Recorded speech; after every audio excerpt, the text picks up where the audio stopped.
Ladies and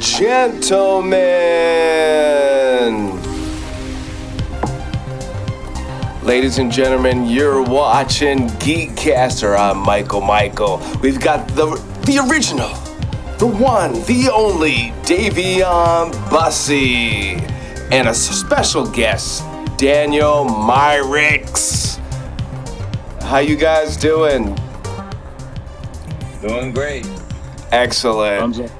GEEKCASTER, everything sci-fi, fantasy, geek culture, and commentary. So, we're going to talk about a few films today. In the Tall Grass, Megan, Violet Night, The Menu, The Invitation, some industry stuff, and a great streaming platform, a new platform for independent creatives. So it's going to be a very good conversation. Very, very good night for us. So let's start out with Megan, because that film has a very, very nice spot in my heart. It's about a young girl feeling a certain amount of loss, and that loss being fulfilled by AI. Beautiful story that starts to turn dark.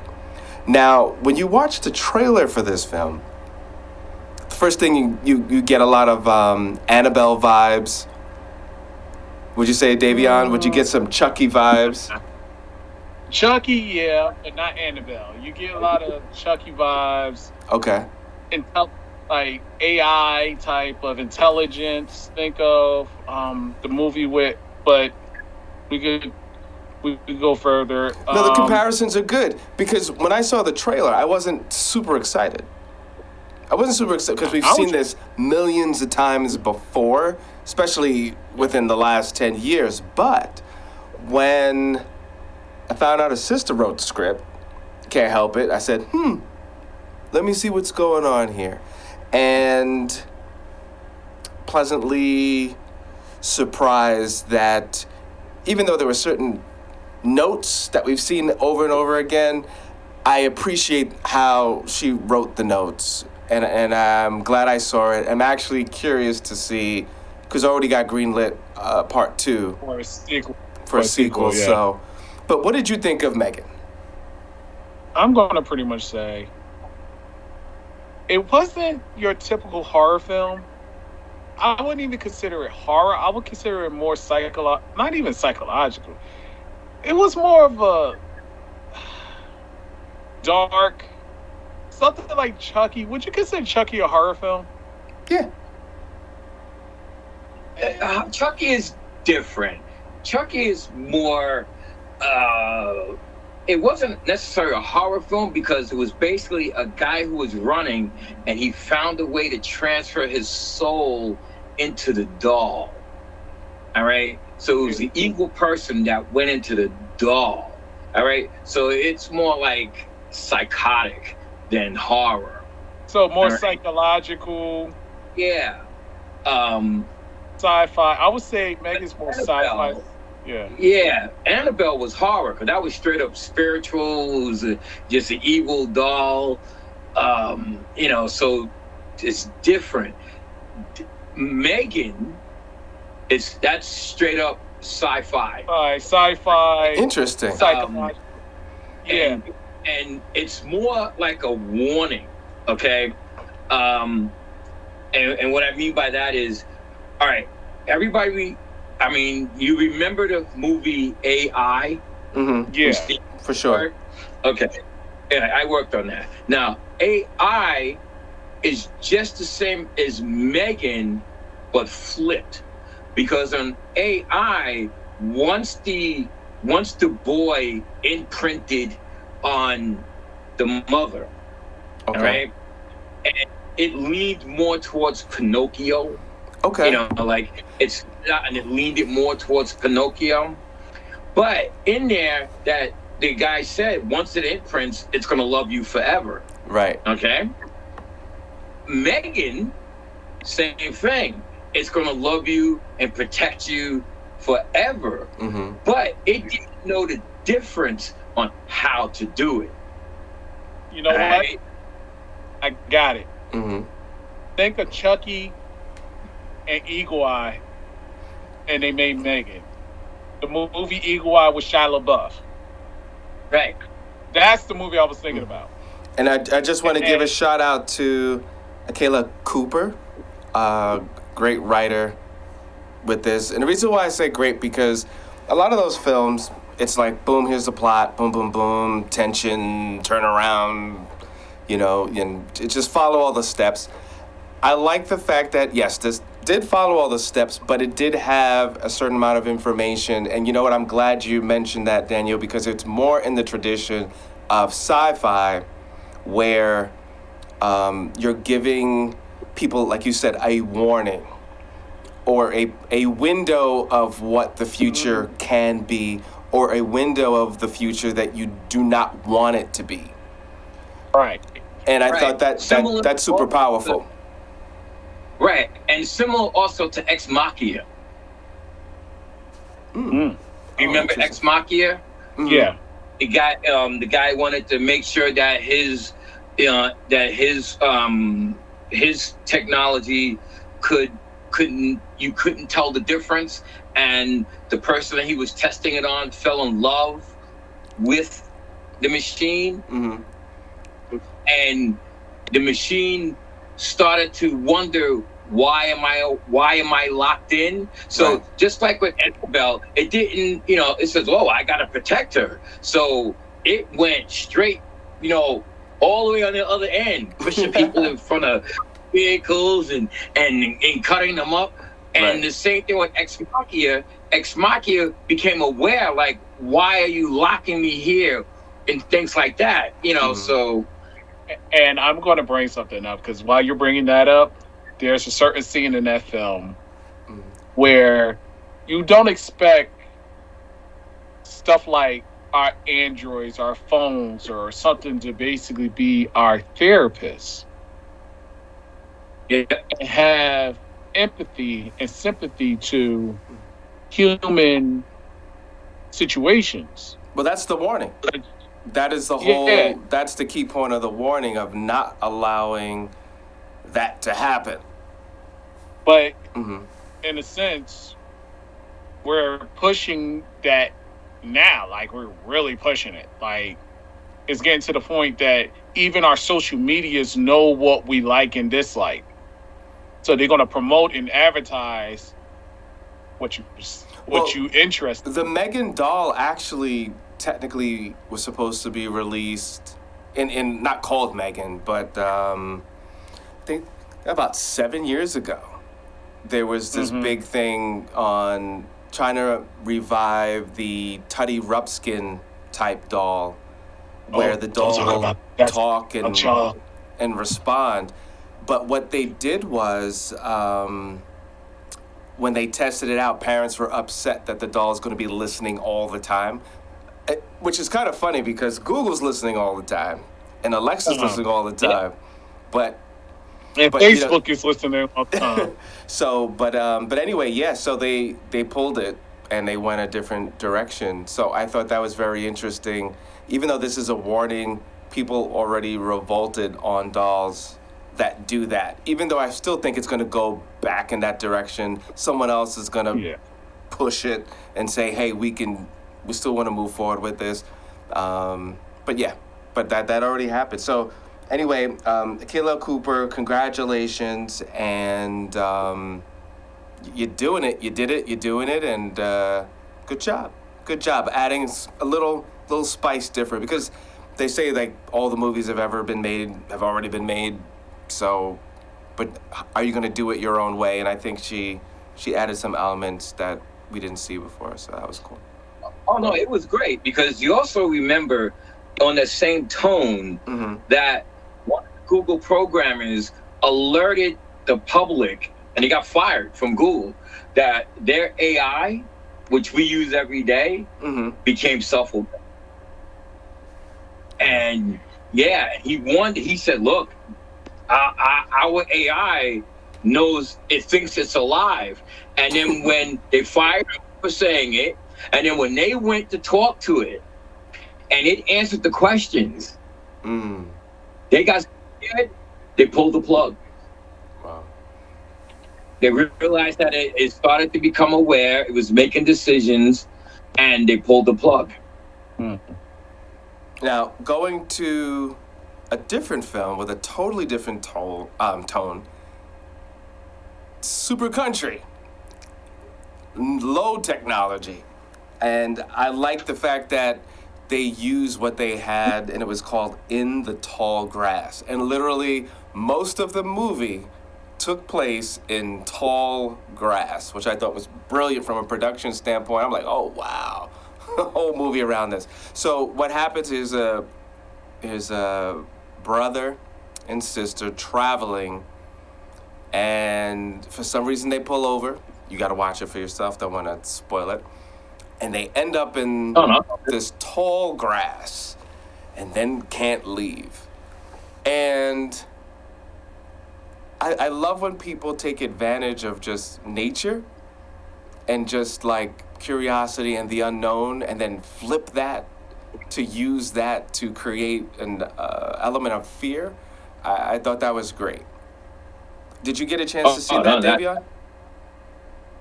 Yes, and I thought it was very trippy. It's trippy. Yeah, that's a good way to describe it. Yeah. Don't get me wrong; it was very good. It's just hit you with that. It's like a balance between horror and sci-fi again. Like this one, I could say it's an even balance. So you could say it's sci-fi horror. I'm interested. Why would you even give it? Because there was no technology. It may not be technology. It could be the unknown. Sci-fi could be also considered with the unknown when it comes to something that's not from this earth. Okay. Yeah. You could compare that to, remember the very first Evil Dead? Yes. All right. Now it wasn't in grass per se. It was in the woods. And once they went into the woods, they couldn't get out. No matter where they ran, they couldn't get out. And that spirit kept them, localized in that house, and it did everything to them in the house. The other spin-offs where, it didn't make any sense. It was more like, the satire. But the original Evil Dead, they could not leave the forest. And they got lost in the daytime. They got out of their car, walked in, and they couldn't find their way out. So, I would consider, like he said, it'd be like sci-fi horror. It was that blend. Well, you know what, Dayveonne? You know what? I agree with you. Now thinking about it, and only because they did add the element of time travel. Not really time travel, but playing with time. Correct. Because that's when sci-fi kicks into play. Yeah. And by the way, shout out, so that is director Vincenzo Natali. And actually, this is a Stephen King, Joe Hill story. So that gives you kind of a taste there. And it's not a new film. This is 2019. 2019. Oh. So it's nothing new. Now, there are things I didn't like about it, which was there were so many questions and unanswered things within this that I found that were problems with the story, because it's like, if there's some sort of loop, then how does someone come out of the loop and then back in the loop, but you're still in the loop? Like, for instance, when the one of the characters' mother was dead, right? And then there was a thing with the kid being alive, not alive. It wasn't neat. It wasn't a neat thing going on. It was something to throw the people off to figure out what is really going on. That's pretty much what it is. And never really answers that, if you notice. In a sense, it kind of did if you're more of a historic / person that knows about history and science on top of it. I'm not trying to spoil anything because you got to check it out yourself on Netflix. Pretty much with this particular thing. Get it out. You know what? I gotta get it out. Okay, with this particular thing, and it automatically yelled out something that fell on Earth. And the people that lived in that time, like a long period of time, they looked at it as a god. No. So that's when you're going. Now I need people to watch it to just debunk what you just said, because no. No. Not the people that's in the film, but the other people that dresses up as the trees. Because you know it has to go through the history of the whole Native American aspect. See, now I need more people to watch it to see if they. You got to watch it again. Because you got to pay attention. I paid attention. I didn't get that. I didn't get that at all. Because remember, spoiler alert. Actually, not really, because it's so weird. It's not spoiling anything. But remember when he said that remember there was a part, the cannibalism part, and it said it's all from the ground, it's all from the earth. That was a key. Yeah, but. Meaning that we are grass. Right. That was the grass. The other kicker. Yeah, but here's the other kicker. Mm-hmm. What was that particular object? Did it come from space, or was it always regardless there where the that whole came time? From? That moving of the stuff was the actual grass. Yeah, but you got to realize what made the grass move. That object made that grass move. Because every time somebody... No. It controlled... Yes. But they were laughing. They had their own consciousness. As much as that was the leader, they had their own...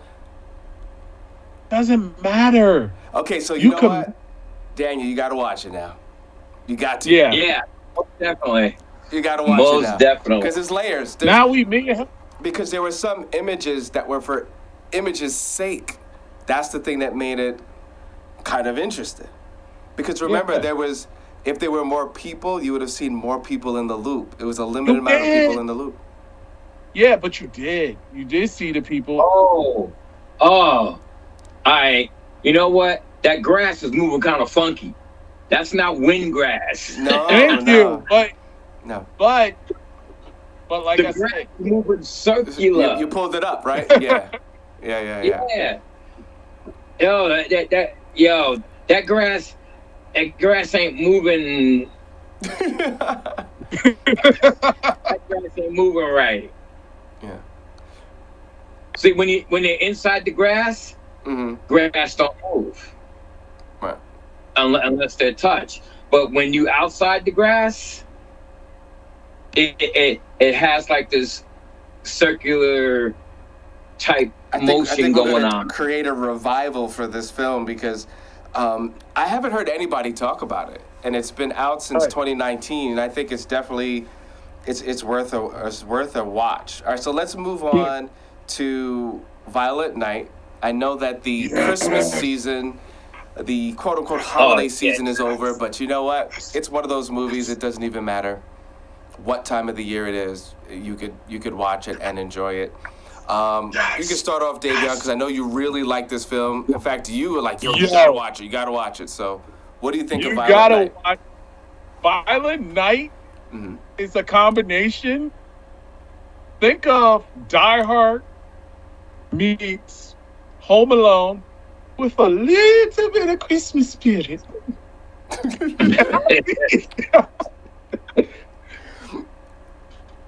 And it just birthed out this catastrophe of a awesome Christmas story. Right. And for all of you that did not watch Die Hard or anything they just mentioned, it's just Santa kicking butt. A good reason for Santa to beat people up. And a good reason to and a good reason to call this a Christmas film. For dudes. For sure. For sure. Yeah. For sure. Yeah, if you ever wanted Santa to flex, this is it. Yes. And when I say this movie is violent, it basically speaks for itself, Violet Night. Mm-hmm. And the way they did Santa, I really have to say, I love it. It makes sense. Now I want to segue. I'm going to mention because you didn't see Invitation, right, Dayveonne? You did. Yeah, I did. Okay, so let's go into. You'll see where I'm going with this. So the Invitation. Just imagine someone working really hard, a service worker, someone in the service industry, like me, and not having.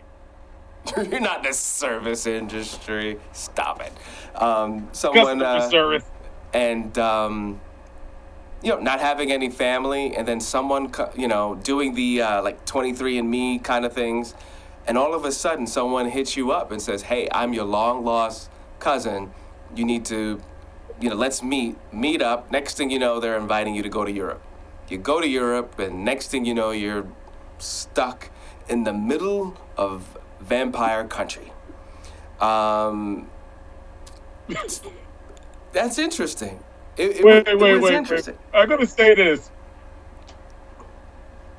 This is something a black person would never do. Why would you go to another country? Come on, let's be real. Would any of us go to a country with somebody that we just met, finding out that they are cousins? They might, but they definitely wouldn't be staying in their house. They'd definitely be like, okay, I will go to the hotel. I will meet you in public places. They wouldn't go as far as it went in this film. That is for sure. I can co-sign on that. Yeah, because come on. And then you see the house, you're like, yo, this is a very nice Daniel, house. It wasn't a little house, Daniel. It was ain't no little house. It was a country. A very rich situation. Yeah. When they do things like that, I mean, I kind of like it, but then, it's we've seen it so many times before. Mm-hmm. Yeah. And you're like, it's like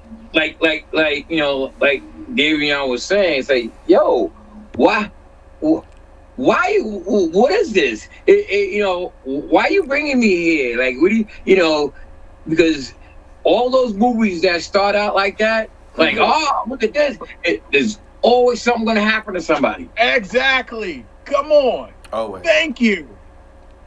Like, come on. That's like the latest trope, just to say, oh, we had to get the sister to go there because she's connected. And then it's like, she goes here and she's like, oh, okay, the glitz and glamour. I'm trying to find out who my family is. And they really pay. And it's like, they're trying to sacrifice you for dinner for something else. Exactly.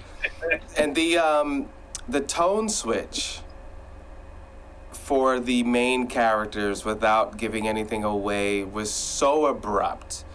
I understood the build-up because you had to get people comfortable, you had to throw a little romance, you had to scare people enough that they're like, oh, it's a horror film, right? But then, I don't know, Dayveonne, did you notice the tone switch when everything came to light to the main character, the main actor? Actor, and the I thought it was a little bit much, but past that, it made sense. It was logical. It was logical to a degree. In the very beginning of the, my girl Tracy Lords, she went and she had that guy. He was like, "Oh yeah, I'm in. I'm gonna." And then all of a sudden, music kicked in, lights went out, and the sprinkle of blood happened. And the guy said, "I'm in the wrong spot." Oh, did you know that was directed by Jessica Thompson? No, I did not. Really? I did not know that. Okay. All right. Well, there are some things, Jessica, that I'm like, but overall, for what was written, you did a good job for what was there, I would say. I mean, that's the thing, too. Definitely. And I would segue to you and your streaming network, because Daniel, well, first of all, say the name of the network. Oh, Flux Fusion. Flux Yeah. Fusion. Flux Fusion Streams. Now, with Flux Fusion Streams, I'm sure you see a lot of content and a lot of people networking, a lot of people that have content. When something is, I don't want to say not good because that's interpretation, right? But for your liking, when you say something is like, how much of is it the director? How much is it the writer? You know, where things kind of go south. Oh, that's easy because I'm a writer, I'm a director. So when and that's the reason why Flux was created. But I normally don't blame the actors too much because when I was on set, especially the Matrix, when I worked on the Matrix, right? And they had what was written, it was storyboarded out, everything was clear, perfect, but the actors, Keanu Reeves and everybody, Lawrence Fishburne, they were like, wouldn't it be better if we did it this way? Or wouldn't it be better if I came at it this way? So the actors had say and the directors listened to what they had to say, and then they molded and they made these scenes. But when I'm working on films, I take that practice on listening to the actors because sometimes they can see things from a different perspective. Because if it didn't make sense to them when they did it, they'll come out and say something. But I've been on sets where the director said, "Do it this way. This is you got to do it that way. This is the way it was written." So I put the blame on everybody. Because people, you could direct a bad film, right? You could say, hey, do it this way, and then they'll do it, but they won't listen to the actor, then you get a bad film. And then it goes around. Sometimes the director was just like, oh, forget it, this person is never gonna get it. Like I worked with Michael Bay and Shia LaBeouf, right? Was like, yo, what if I can't run that fast? He said, look, if you can't take it, I can find somebody else who could do it. And then Shia LaBeouf said, yo, I gotta man up. And he did it. And I was surprised because he cried about every other scene,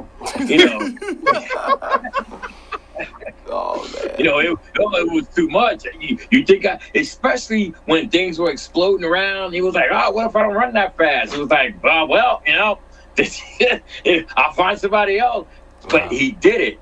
So when you say, does it go left in the writing or, I blame everybody because as a writer myself, I try to be meticulous and remember what I last wrote that led me to the scene there, whatever. So whatever it is that I say will break the conversation.